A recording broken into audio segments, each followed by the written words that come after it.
संसद विचार करेगा और जब विचार करेगा जो सामूहिक मन बनेगा, भारतीय जनता पार्टी की सरकार इसके साथ आगे बढ़ेगी, इसमें किसी को संशय रखने।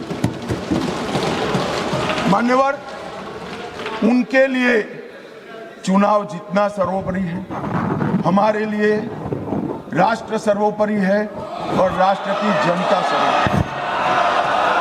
राष्ट्र की जनता का प्रतिनिधित्व और इसकी भागीदारी का हित सबसे जरूरी है और संविधान को लागू करने के लिए जवाबदेही, पारदर्शिता और समान अवसर और न्याय की रक्षा ये हमारे लिए बेहद जरूरी है। मान्यवर, इसलिए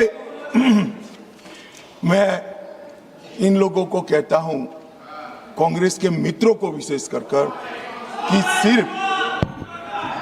सिर्फ भाषण में नारे लगाने से इस देश का पिछड़ा वर्ग आपको हितैषी नहीं मानेगा। 1947 से लेकर 2014 तक आप ओबीसी का विरोध करते रहे। जब ओबीसी के बगैर सत्ता नहीं मिलेगी इसका परिचय आ गया, प्रधानमंत्री भारतीय जनता पार्टी ने ओबीसी बनाया, तब आप ओबीसी की माला जप रहे हो।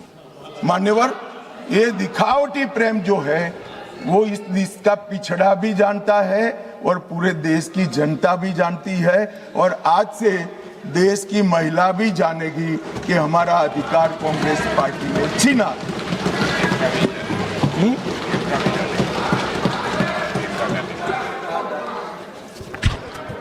मान्यवर, अब मैं महिला आरक्षण पर बताना चाहता हूं। सबसे पहले 1992 में श्री नरसिम्हा राव 72 और 73 का संविधान संशोधन लेकर आए और माताओं बहनों को 33% आरक्षण पंचायत में देने का एक स्तुत्य काम नरसिम्हा राव जी ने करा। नरसिम्हा राव जी कांग्रेस के प्रधानमंत्री थे, मगर कांग्रेस ने कभी उनको स्वीकार नहीं किया कि वो हमारे प्रधानमंत्री। वहां तक मान्यवर संस्कार में किसी को जाने नहीं दिया था। इसके बाद 96 में देवगौड़ा जी प्रधानमंत्री बने और 81वां संशोधन विधेयक सितंबर 1996 में यहां पर रखा गया।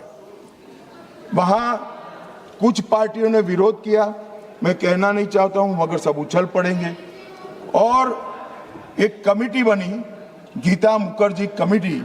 वो गीता मुखर्जी कमेटी को ये विधेयक दे दिया गया और जो आज उनकी दरखास्त है कि समिति को दे दो, और गीता मुखर्जी समिति की रिपोर्ट आई, तब तक 11वीं लोकसभा का विघटन हो गया और बिल लैप्स हो गया।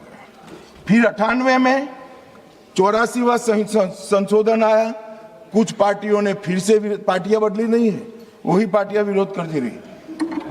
वो विरोध किया, बिल को सदन में प्रस्तुत करने की जैसी स्थिति भी नहीं रही और 12वीं लोकसभा के विघटन पर वो बिल लैप्स हो गया। मान्यवर, 99 से 2003 में 85वां संविधान संशोधन विधेयक आया, फिर से उसी पार्टियों ने विरोध किया और बिल लैप्स हो गया। 8 से 14 में 108 का संविधान संशोधन विधेयक मनमोहन सिंह जी लेकर आए और राज्यसभा में प्रस्तुत किया। राज्यसभा में बिल पारित भी हुआ, मगर लोकसभा का दरवाजा कभी वो बिल ने देखा नहीं। और किसने विरोध किया? उसी लोगों ने विरोध किया।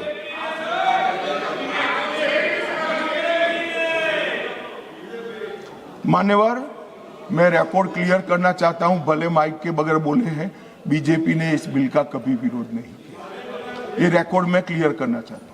मान्यवर, जब ये लोकसभा में आया तब सरकार को समर्थन देने वाली पार्टियों ने इसका विरोध किया। मानो अभी कांग्रेस पार्टी कर रही तो हम नहीं समझा सकते, मगर भला लल्लन सिंह जी कैसे विरोध करेंगे?